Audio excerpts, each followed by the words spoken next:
If you're trying to get started on networking for a new job or for your career, the fear of reaching out to people you don't know isn't the only thing that might keep you from getting started. I think we've all been there. Even though you know that reaching out to people is the right next step, you just can't seem to motivate yourself to send out even a single email or DM. The reason could be that you're not even sure where you filed that contact or company list you had pulled together. And the notes from the few conversations you actually did have a few weeks ago, well, did you even take notes? And then there's that research you did in a fit of inspiration one night. Do you think it might be in that notebook you saw on your coffee table last week? Or maybe it's in that new note-taking app you were testing out for a few days but then abandoned. I swear, I've never done that one. Okay, from personal experience and the experience of the many people I've coached, it's more than a little apparent that getting yourself ready to network can potentially take longer than the initial networking outreach itself. So, why bother if pulling together the information you need will eat up more time than you actually have to send out those few messages? Probably better to just get yourself a coffee and maybe a cookie while you're at it and plan to get started on your networking tomorrow. Truth be told, when I was working as an executive recruiter at a top firm, there were a few more coffees and cookies than I'd care to admit to, but I ultimately did learn a better way.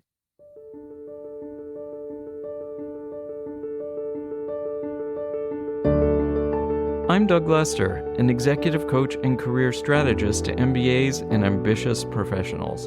I've worked one-on-one with well over 1,000 people, helping them craft compelling work-life narratives and advance satisfying, meaningful careers. When it comes to your career and your life, if you don't craft your own narrative, then someone else might do it for you, and you might not like what they come up with. So let's work together on your narrative now. One of the biggest barriers to networking can be overcoming the friction involved in just getting started. When I was working as a recruiter, I was often carrying 4 or 5 searches at any given time. 2 or 3 could be in the networking phase simultaneously, and each search probably involved at least 200 to 300 substantive contacts with people in the firm's network. In this case, substantive means that we exchanged messages that yielded some actionable information, or we had a conversation that went beyond, "Oh, I'm sorry, I can't help on this one." In a single day, I could end up making networking calls for multiple searches, and the networking took place in time blocks scattered throughout the day. As you can imagine, that could get a little disorganized and confusing. Given that I couldn't control when people would get back in touch after I had reached out to them, I needed to switch focus at a moment's notice. I had to get up to speed on a particular search and my networking effort to support that search in minutes or sometimes even in seconds. I didn't have the luxury of time, with or without coffee and cookies, to find, organize, and review my notes.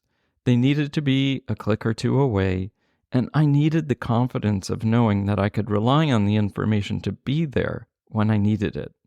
To handle this type of load and the demands of professional networking, executive recruiters have well-developed and often customized systems to keep track of all the bits and pieces of information required to plan and execute searches for their clients successfully.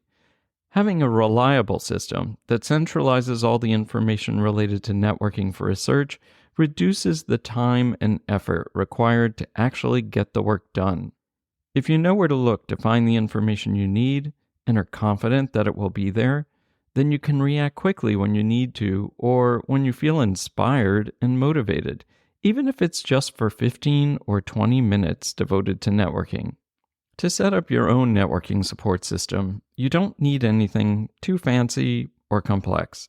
Based on my experience as a recruiter, when I was networking all the time, here's a pretty short list of the information I think it's essential to collect and keep organized and accessible.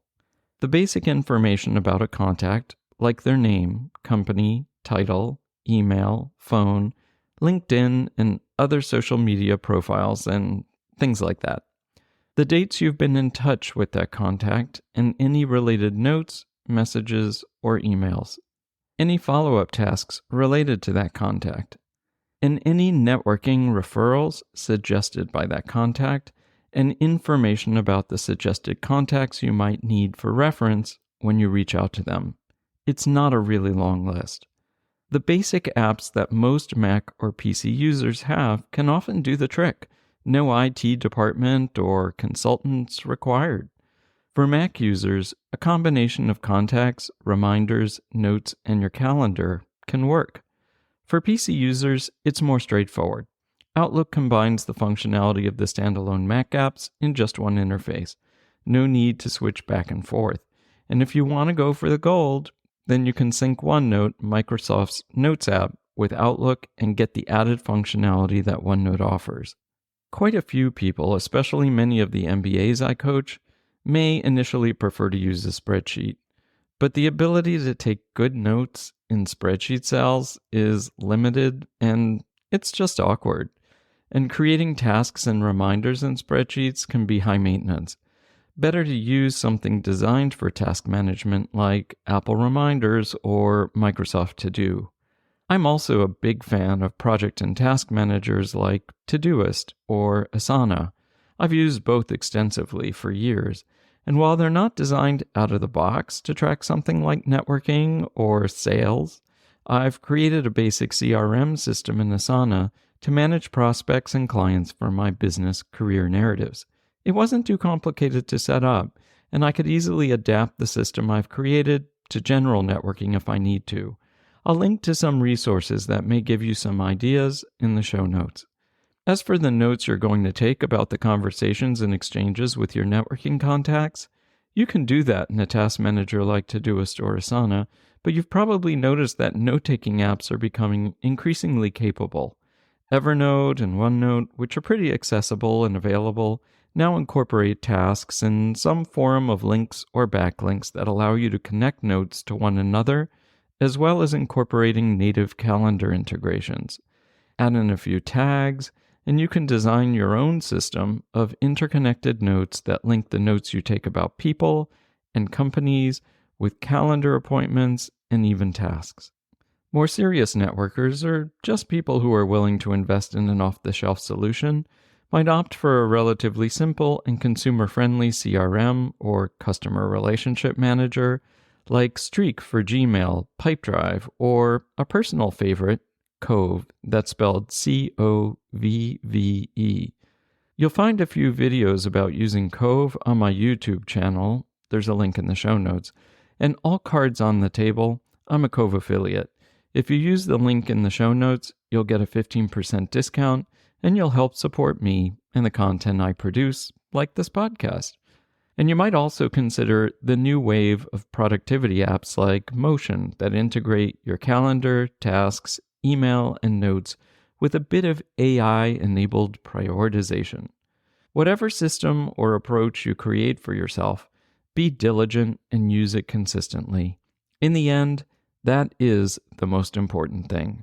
You could be using a paper notebook, for that matter.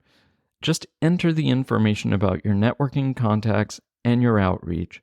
Take reasonable notes during your calls and meetings, and then take a moment to write a quick summary of your conversation or exchange and immediately create your follow-up tasks after engaging a contact. This really is the most important part of having a system for networking.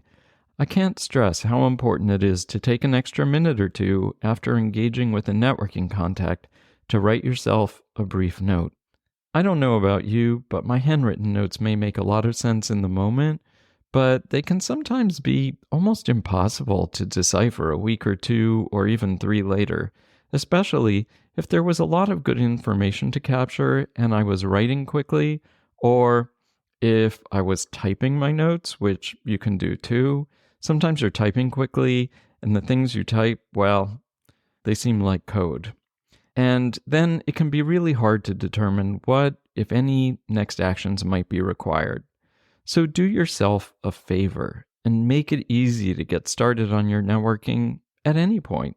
If you've got a simple, organized, and easy to access system, and you've taken good notes based on your networking conversations, and then written yourself a quick summary of the takeaways and the next steps, you'll be less likely to procrastinate one of the most consequential activities related to your career advancement.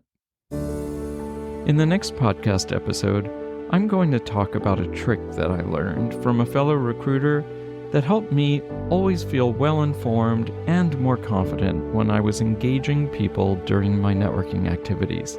See you then.